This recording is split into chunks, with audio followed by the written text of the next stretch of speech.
ہماری ڈپلومیسی کے تحت اگر یہ رکوا سکتے ہیں تو یہ بہت اہم ہوگا پاکستان کے لیے، اور پاکستان کی ڈپلومیسی اسی طرف چلنا چاہیے۔ اب یہ جنگ جب تک کہ جاری ہے تو بالکل حالات تو بہت بگڑے ہوئے ہیں۔ جب یہ جنگ رک جائے گی اس کے بعد میں بھی ہم نے سوچنا ہوگا کہ اگلے زمانے میں ہم پھر کس طرح سے ریجنل سیکیورٹی ہم بنا سکتے ہیں، ایران اور جو پورے خطے کے جو ممالک ہیں ان کے درمیان کس طرح سے ایک سیکیورٹی آرکیٹیکچر ہم بنا سکتے ہیں۔ اس میں جو ہمارا معاہدہ جو سعودی عرب کے ساتھ ہے وہ ایک اچھی فاؤنڈیشن ہے، ایک اچھا ایلیمنٹ ہے جس کے تحت ہم بڑھا سکتے ہیں اور ریجنل سیکیورٹی کو آگے بڑھا سکتے ہیں۔ پر اس وقت میرے خیال میں یہ جو بڑی ڈپلومیسی ہے وہ ناممکن ہے جب تک یہ جنگ رک نہ جائے۔ ٹھیک منیر صاحب، ایک اور سوال لے لیجئے۔ آئی ایس پی آر نے ایک پریس ریلیز بھی جاری کی گئی اور یہ کہا کہ both sides expressed hope and desire that brotherly country Iran would manifest prudence to avoid any miscalculation and strengthen the hands of friendly countries seeking peaceful settlement of the crisis۔ اس statement سے بھی یہ لگ رہا ہے کہ پاکستان کافی balance approach کے ساتھ آگے بڑھا ہے، اور کل ایرانی صدر نے بھی کہا کہ کچھ دوست ممالک نے ثالثی کی کوششوں کا آغاز کیا۔ آج کی پریس ریلیز سے بھی یہ لگ رہا ہے کہ پاکستان بھی سرگرم ہے، کیونکہ جنگ کے اثرات اب پاکستان پہ بھی آنا شروع ہو گئے ہیں۔ آپ کے پاس کیا اطلاعات ہیں کہ کیا کوئی بیک ڈور چینل مذاکرات ہو رہے ہیں اور یہ کس حد تک کامیاب ہو سکتے ہیں؟ جی دیکھیے، مجھے کچھ امیڈیٹ علم تو نہیں ہے کہ جو ہماری ڈپلومیسی کس طرح سے چل رہی ہے، پر مجھے یہ میں جانتا ہوں کہ پچھلے چند مہینوں سے ہم ایران اور جو عرب ممالک ہیں ان کے درمیان ہم کوششیں ہماری جاری رہی ہیں کہ آپس میں ان کا سمجھوتا ہو جائے اور وہ کوئی مس انڈرسٹینڈنگ نہیں ہو۔ پر اب یہ حملہ ہو گیا، امریکہ اور اسرائیل کا حملہ ہو گیا، اور پھر ایرانیوں نے ریٹیلیٹ کیا، اور وہ جو امریکن اڈے ہیں ان کے اوپر انہوں نے مارا، پر سویلین ٹارگٹس بھی مارے گئے۔ تو اس لیے ہم نے اس کی بھی اپوزیشن کی ہے۔ تو میرے خیال میں ہم نے کوششیں تو ہماری بہت عرصے سے جاری ہیں اور جاری رہیں گی، اور انشاءاللہ ہماری کوششوں کی وجہ سے کچھ سمجھوتا ہو جائے ایران اور خلیج کے عرب ممالک جو ہیں ان کے درمیان، وہ سب کے لیے بہتر ہوگا۔ ٹھیک منیر صاحب، صدر ٹرمپ چاہتے ہیں کہ ایران انکنڈیشنلی سرنڈر کرے، پھر نئے ہیڈ آف اسٹیٹ کے لیے بھی ان سے مشورہ لیا جائے، ایسا کیسے ہوگا؟ جیسے وینزویلا میں ہوا، I was speaking to few concern people, انہوں نے کہا کہ یہ ایران کے لیے بھی لٹمس ٹیسٹ ہے کہ وہ کیسے بیہیو کریں گے، لیکن لگتا یہ ہے کہ وہ اپنی آئیڈیالوجی سے پیچھے نہیں ہٹیں گے۔ وہ یہ بھی کہہ چکے ہیں کہ اب ہم مذاکرات بھی نہیں کریں گے۔ تو کیا یہ جنگ لمبی چلے گی؟ کیونکہ ایران تو یہی کہہ رہا ہے کہ وہ لمبی جنگ کے لیے تیار ہے، اور پھر ایک معاشی جنگ بھی ساتھ شروع ہوگی، کیونکہ بظاہر کوئی بھی پیچھے ہٹنے کو تیار نہیں ہے۔ جی بالکل صحیح ہے۔ میرے خیال میں جو ٹرمپ صاحب نے کہا ہے وہ ناممکن ہے۔ ایران وینزویلا نہیں ہے، ایران بہت ایک بڑا اور تگڑا ملک ہے اور بہت نیشنلسٹ ہے، سویلائزیشن 5000 سال کی سویلائزیشن ہے۔ یہ اتنی جلدی سے ہتھیار نہیں ڈالیں گے۔ یہ میرے خیال میں ایران ابھی اپر ہینڈ ہے ایران کا۔ ان کی جو میسائلز ہیں دے آر گیٹنگ تھرو۔ اسرائیل کے اوپر حملہ جو ہوا ہے، ہرمز کے اسٹریٹ کو بند کر دیا ہے، تو اس پہ گلوبل امپیکٹ ہوگا۔ اور جو رجیم ہے وہ باوجود کہ ان کی ٹاپ لیڈرشپ کو انہوں نے مارا ہے، اس کے باوجود وہ سروائیو کر گئے ہیں اور وہ لڑ رہے ہیں، صحیح طرح سے وہ لڑ رہے ہیں۔ اور جتنی یہ جنگ جاری رہے گی، جتنی لمبی ہو سکتی ہے، وہ ایران کو فائدہ ہوگا، اور میرے خیال میں امریکہ کے لیے مشکلات بڑھتی جائیں گی۔ اکنامک مشکلات، اندرونی پولیٹیکل مشکلات ٹرمپ صاحب کے لیے بڑھ رہی ہیں۔ اپوزیشن ہے انٹرنل اس جنگ کے اوپر۔ لوگ کہہ رہے ہیں کہ یہ امریکہ نے اسرائیل کے لیے جنگ کی ہے، تو یہ مشکلات ان کے لیے بڑھ جائیں گی جتنی یہ جنگ کھینچتے ہیں۔ تو ایرانی کوشش تو یہی ہوگی میرے خیال میں کہ اس جنگ کو لمبا کریں جب تک کہ امریکن ایگزوشن ہو اور پولیٹیکل ایگزوشن بھی ہو، اکنامک امپیکٹ ہو، اس کی وجہ سے پھر امریکہ روک جائے۔ اور منیر صاحب، کیا امریکہ کو ایگزاسٹ کرنے میں پبلک پریشر بھی ایک اہم فیکٹر ہوگا؟ کیونکہ امریکہ میں billions of dollars stock market سے نکالے جا رہے ہیں، وائپ آؤٹ ہو رہے ہیں، خلیجی ممالک سے بلینئرز کے ٹرمپ مخالف بیانات آنا شروع ہو گئے ہیں۔ کیا یہ دونوں فیکٹرز ٹرمپ کو مذاکراتی ٹیبل پہ لائیں گے before it gets exhausted as you are predicting? جی کہہ نہیں سکتے ہیں کہ ٹرمپ صاحب کس وقت پر ان کو یہ سمجھ آ جائے گی کہ اس جنگ کو آگے چلانے سے نقصان ہی نقصان ہے، فائدہ نہیں ہے، کیونکہ رجیم چینج نہیں کر سکتے ہیں۔ جو کچھ تباہی انہوں نے کرنی تھی وہ کر رہے ہیں، دفاعی تو جو ایران کی دفاعی تباہی وہ کرنا چاہتے ہیں وہ کر رہے ہیں، پر اس کے باوجود ایرانی ہتھیار نہیں ڈالیں گے اور نہیں ڈال رہے ہیں، وہ تو لڑتے رہیں گے۔ اور دن بہ دن جو مشکلات ہیں امریکہ کے لیے، جیسے فرسٹ آل امپیکٹ ہے آئل کا جو پرائس ہے، اب 100 پر تقریباً 100 پر آ جائے گی، اس کے بعد میں 150 ہو جائے گی۔ گلف سے 20% جو آئل ایکسپورٹس ہیں وہ بند ہو گئی ہیں، گیس کی کوئی 50% قطر سے نکلتی ہے، وہ وہاں ان کی جو فیسلٹی ہے وہ بند ہو گئی ہے، تو گیس کی پرائسز بھی بڑھ جائیں گی، انفلیشن ہوگا۔ یہاں امریکہ میں جو پیٹرول کی پرائس ہے وہ بڑھ جائے گی، بڑھ رہی ہے اور وہ بڑھ جائے گی، انفلیشن یہاں بڑھ جائے گی، تو پھر پولیٹیکل اپوزیشن یہاں ایسکلیٹ کرے گی ٹرمپ صاحب کے خلاف کہ آپ نے یہ جنگ شروع کی، اس کا آپ نے نتیجہ نہیں سوچا کہ اس جنگ سے کیا ہو سکتا ہے، نہ آپ کامیاب رہے ہیں کہ وہاں رجیم چینج کرنے کے لیے، نہ آپ نے کوئی حاصل کیا ہے جو کچھ آپ چاہتے ہیں، تو اپوزیشن بڑھ جائے گی۔ پر اب یہ دیکھنا ہے کس وقت پہ یہ رکتے ہیں، کیونکہ اب تک تو ان کی یہ آزمائش ہے کہ وہ سمجھتے ہیں کہ ہم سب میں سپر پاور ہیں، سب میں بڑی طاقت ہے اور ہم ایران کو ہم دبا کے منوا سکتے ہیں، پر اب تک تو وہ نہیں ہوا اور اس کے امکان بھی نہیں نظر آ رہے ہیں، کیونکہ ایرانی جو کچھ ان کے اوپر ہو رہا ہے وہ سہ رہے ہیں اور اس کا جواب دے رہے ہیں۔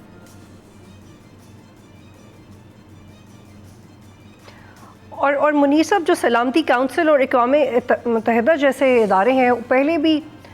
جو ہسٹری میں ہوا ان کی اہمیت سمبولک ہی رہ گئی ہے، لیکن بورڈ آف پیس بننے کے بعد ایسا لگ رہا تھا کہ ایک نئی شروعات ہے اور یہ پہلی باڈیز کو چیلنج بھی نہیں کرے گی، لیکن پھر یہ بھی اوپینین سامنے آئی کہ جو بورڈ آف پیس بھی ہے وہ پروبیبلی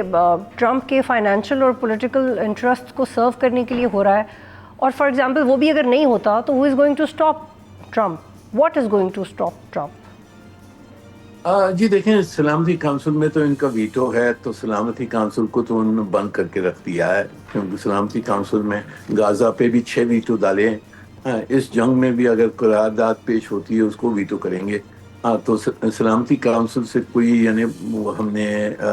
کوئی خواہش نہیں رکھنی چاہیے کہ وہاں سے کچھ نکلے گا۔ یہ بورڈ آف پیس جو ہے، یہ بورڈ آف پیس تو غازہ کی کانفلکٹ کے بارے میں سلامتی کونسل نے اپروو کیا تھا، پر اس بورڈ کو ہم نے کوئی اور مسئلوں پر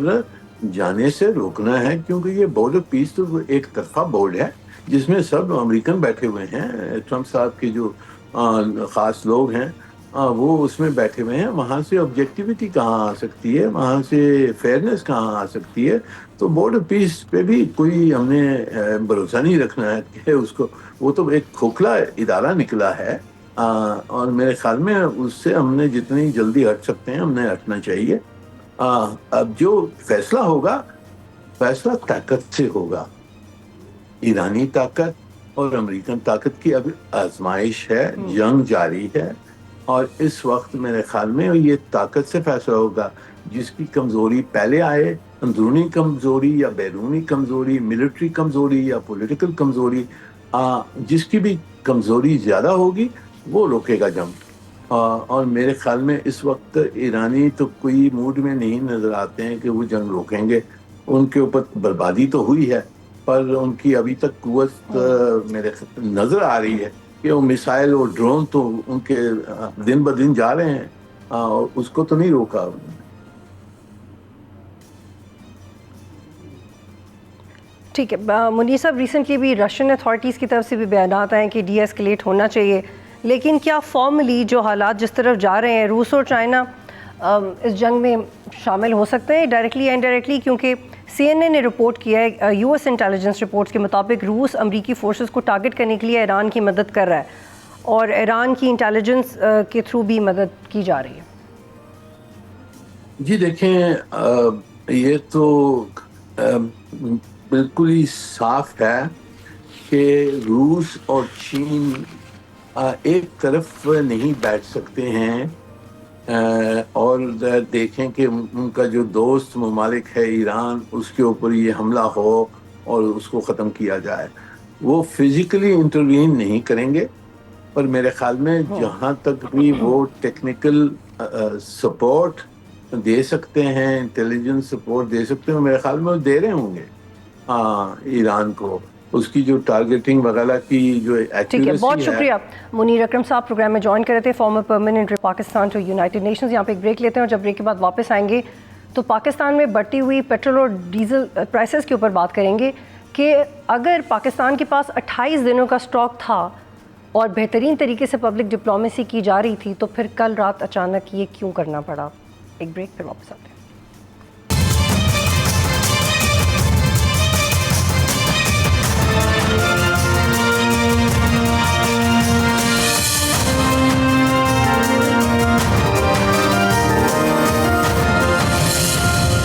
پروگرام میں خوش آمدید، اور اب بات کریں گے کہ کیا پاکستان بھی اس جنگ سے متاثر ہوگا جس کے فریق امریکہ، اسرائیل اور ایران ہے، اور خلیجی ممالک بھی نہ چاہتے ہوئے اس کا حصہ بن رہے ہیں، اور یہ بھی ڈاؤٹس ہیں کہ شاید کوئی اور سپر پاور بھی اس میں جمپ ان کر سکتی ہے، اور اس کا بائی پروڈکٹ یہ ہے کہ انٹرنیشنلی انفلیشن بڑھے گی، گلوبلی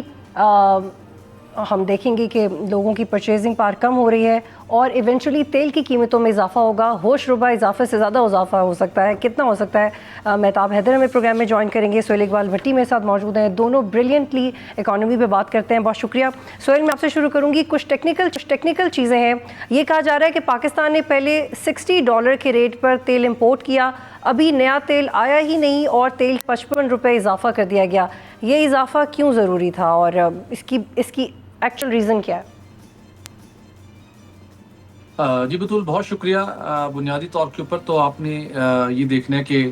آپ کے پاکستان کے اندر پیٹرولی مصنوعات کی پرائسنگ کا فارمولہ کیا ہے، طریقہ کار کیا ہے۔ جنرل پبلک کے اینگل سے جائیں، پبلک کے انٹرسٹ کے پوائنٹ آف ویو جائیں تو یہ بات تو بڑی اچھی لگتی ہے، لیکن صرف آپ نے اس اینگل کو مد نظر نہیں رکھنا ہوتا کہ جو آپ کی لاجکس پر بات ہو رہی ہوتی ہے، جو آپ اتنی بڑی انڈسٹری ہے، جو آپ نے سپلائی چین کو آپ نے انٹیکٹ رکھنا ہے، اس میں آپ یہ نہیں کر سکتے کہ ہم ایسا سوچ رہے ہیں یہ ایسا ہونا چاہیے۔ بسا اوقات ہم نے دیکھا کہ انٹرنیشنل مارکیٹ میں پیٹرولیم مصنوعات کی قیمتوں میں $15 $20 فی لیٹر کی کمی بھی ہوئی، الٹیمیٹلی وہ پاس آن ہوتا ہے، تو وہ بھی ایک ایسا طریقہ کار ہے جو ایک اسٹیبلش ہے ورلڈ وائڈ، اس کے مطابق آپ کو چلنا ہوتا ہے۔ تو یہ جو ایک بہت بڑی ڈیبیٹ چل رہی ہے، ہر عام آدمی کے ذہن میں یہ سوال ہے، لیکن اس سوال کی جو اصل جواب ہے وہ بنیادی طور پہ یہ ہے کہ یہ سوال بھی یہ ہے کہ یہ حکومت کو ضرورت کیوں پیش آئی، حکومت اتنی پینک میں کیوں گئی کہ اس کو گزشتہ روز قیمتوں کے اناؤنسمنٹ کرنا پڑی۔ تو اس کے اندر بھی عوام کے اندر اتنا پینک تھا، سب لوگوں نے، مطلب عوام نے گورنمنٹ کو مجبور کر دیا کہ وہ قیمتوں کو ریوائز کریں، چونکہ جو کچھ ناجائز منافع خور تھے وہ بھی ہماری سوسائٹی سے ہیں، انہوں نے پروڈکٹ کو پروجیکشنز تھیں، اور یہ کوئی ایکسٹراڈنری بات نہیں ہوتی، انٹرنیشنل ٹرینڈز کے مطابق عام لوگ کیلکولیٹ کر سکتے ہیں کہ 3-4 اس کے بیسک بینچ مارک ہوتے ہیں، تو 19-20 فرق کے ساتھ آپ کو پتہ چل رہا ہوتا ہے ڈیلی بیسس کے اوپر کتنا امپیکٹ آ رہا ہے، تو اس کو مد نظر رکھتے ہوئے۔ تو آپ کے کہنے کا مطلب یہ سہیل کہ یہ جو بھی ہوا ہے یہ ڈومیسٹکلی ہوا ہے اور اس کا فی الحال اس جنگ سے کوئی تعلق نہیں ہے؟ نہیں، یہ جنگ کی وجہ سے امپیکٹ آیا انٹرنیشنلی، اور پاکستان کے اندر امپیکٹ یہ پاس آن ہونا تھا 15 کو، لیکن حکومت کو پہلے سٹیپ لینا پڑا، ہاں جو اصل جو ہے جو جس طرح میں آ رہا تھا یہ ہم کہہ رہے ہیں نا کہ جو سٹاکس پہلے سے موجود ہیں یہ ڈیبیٹ نہیں ہے. ڈیبیٹ یہ تھی حکومت کے پاس کوشن موجود تھا 85 روپے فی لیٹر. اگر آپ ہائی سپیڈ ڈیزل کے اوپر آپ پیٹرولیم لیوی لے رہے ہیں, پیٹرول کے اوپر آپ لیوی چارج کر رہے تھے, حکومت کے پاس وہاں پر کوشن تھا کہ ایک ہفتے کے لیے وہاں سے اپنے پیٹرولیم لیوی کو کم کر کے اس ایک ہفتے کے لیے ایٹ لیسٹ یہ جو اتنا امپیکٹ تھا پرائسز کا اس کو کسی حد تک ابزارو کرتی. یہ جہاں 55 آپ نے کیا ہے, جو شروع میں ایک پرپوزل بھی بنی ریلیونٹ اتھارٹیز کی طرف سے کہ آپ 15 سے 20 روپے پاس آن کریں اور باقی پیٹرولیم لیوی کم کریں. گورنمنٹ کا کام تھا کہ آئی ایم ایف کو کنونس کریں اب کہ ہم اپنے اخراجات بھی کم کریں گے, اور آئی ایم ایف اس کے ساتھ ساتھ جو ہمارا کرنٹ فسکل ایئر کا پیٹرولیم لیوی کا ٹارگیٹ ہے غالباً 1400 سے 1450 ارب کا ہے, ہم اس کو پہلے ہی اس سے ٹارگیٹ سے زیادہ کلیکشن کر چکے ہیں پہلے 6 ماہ کے دوران. تو وہاں پر کوشن موجود تھا. حکومت کو چاہیے تھا کہ 55 روپے کا ایک اتنا بڑا ایک بوجھ ڈالنے کی بجائے کہ آپ اس کو 15 سے 20 روپے لیٹر کے اندر رکھے اور حکومت بتاتی کہ یہ ہم نے پیٹرولیم لیوی کم کر کے اتنا آدھے سے زیادہ بوجھ ہم نے بیئر کیا. لیکن وہ نہیں کیا گیا اور سارا عوام پر پاس آن کر دیا گیا ہے. اور آپ کو یاد ہوگا جب لیوی بڑھی تھی اس وقت بتایا جاتا تھا کہ ہم نے خزدار میں ایک سڑک بنانی ہے, ہم نے مختلف صنعتوں کو ریلیف دینے پاور ٹیرف کم کرنے کے لیے. تو آپ نے تو پہلے لیوی بڑھائی اس مقصد کے لیے تھی جب قیمتیں کم ہوئی تھی کہ وہاں پر کوشن تھا. اب اس کوشن کو یوٹیلائز کرنے کا ٹائم آیا تھا اور حکومت نے اس کو دوسری طرف موڑ دیا عالمی صورتحال کے ساتھ لنک کر کے. عالمی صورتحال بدستور خراب ہے لیکن ایک اچھی سٹیٹمنٹ آئی ہے ایران کی طرف سے, شاید آنے والے دنوں میں کچھ صورتحال بہتر ہو تو وہاں پہ انٹرنیشنلی امپیکٹ کم ہو. لیکن یہ ہمارا سارا ڈومیسٹک میٹر تھا, حکومت کے لیول کے معاملہ تھا, حکومت نے اپنے فیصلے سے اس کو مینیج کرنا تھا. جی مہتاب حیدر بھی ہمارے ساتھ ہیں. مہتاب آپ اس کو سمپلیفائی کریں کہ یہ کیوں کیا گیا ہے. سہیل اقبال بھٹی بھی ہمیں ایکسپلین کر رہے تھے اور ایک وزیر تو یہ بھی کہہ رہی ہیں کہ ابھی تو حکومت نے اتنا اضافہ کیا ہی نہیں ہے جتنا ہونا چاہیے تھا, عوام کو ریلیف دینے کے لیے ہم لیوی بھی کم کی گئی ہے.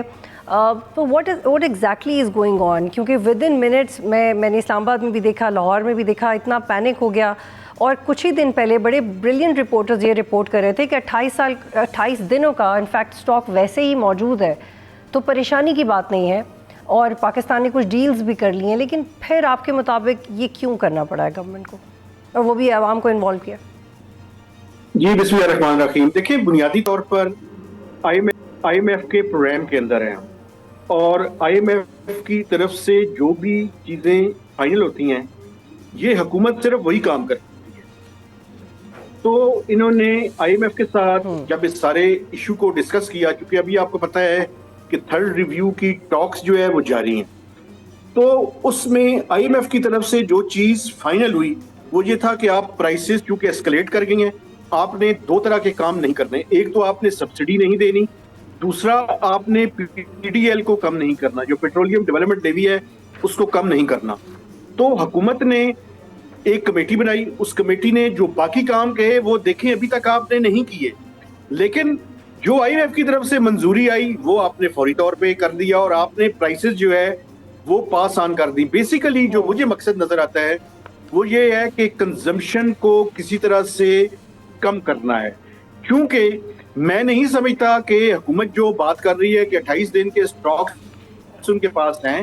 اس کی بھی میں یہ نہیں کہتا کہ سٹاکس کتنے ہیں, لیکن اس کے پراپر آڈٹ کی ضرورت ہے تاکہ پتہ چلے کہ حکومت کے پاس کتنے دن کا سٹاکس جو ہے وہ موجود ہے. لیکن مجھے جو نظر آ رہا ہے وہ یہ ہے کہ کنزمپشن کو توڑنے کی کوشش کی گئی ہے اور پرائسز کے ذریعے یہ انڈیکیٹ کیا گیا ہے کہ پرائسز پاس آن کی جائیں گی جیسے جیسے یہ پرائسز اسکلیٹ کریں گی. اسی لیے آپ یہ دیکھیں کہ پہلے 15 دن کے بعد یہ پرائسز کو ایڈجسٹ کر رہے تھے. ایک کام جو انہوں نے کیا وہ یہ کیا کہ انہوں نے ویکلی بیسس پہ کرنی شروع کر دیا, حالانکہ اس کے علاوہ اور بہت سی ریکمنڈیشنز تھی جو یہ 18 رکنی کمیٹی نے بنائی ہے, لیکن اس کو یہ منڈے کے اوپر لے گئے ہیں اور منڈے تک اس جنگ کو شروع ہوئے 10 دن جو ہے وہ آلموسٹ ہو چکے ہوں گے. تو یہ حکومت کا یہ جو لیتھارجک بنا ہے اور یہ جو صرف آئی ایم ایف کے کہنے کی چیزوں پہ عمل درآمد کرنا ہے, یہ بالکل مجھے کلیئر ہے کہ جو آئی ایم ایف کہے گا اس پہ عمل کرنا ہے, باقی کسی چیز پہ عمل نہیں کرنا. ٹھیک ہے مہتاب, یہ بہت اہم نقطہ ہے اور اٹس کوائٹ کنونسنگ. سہیل صاحب, کیا واقعی صرف کنزمپشن کی مد میں کہ کنزمپشن بڑھ جائے اور انفیکٹ کم ہو جائے, کنزمپشن کم ہو جائے, اس لیے یہ قدم لیا گیا ہے جیسے مہتاب صاحب کہہ رہے ہیں؟ اور یہ بھی کہا جا رہا ہے کہ یہ پرائس ہائیک عارضی ہے, آئل روٹس جیسے ہی بحال ہوں گے تو یہ قیمتیں نیچے آ جائیں گی.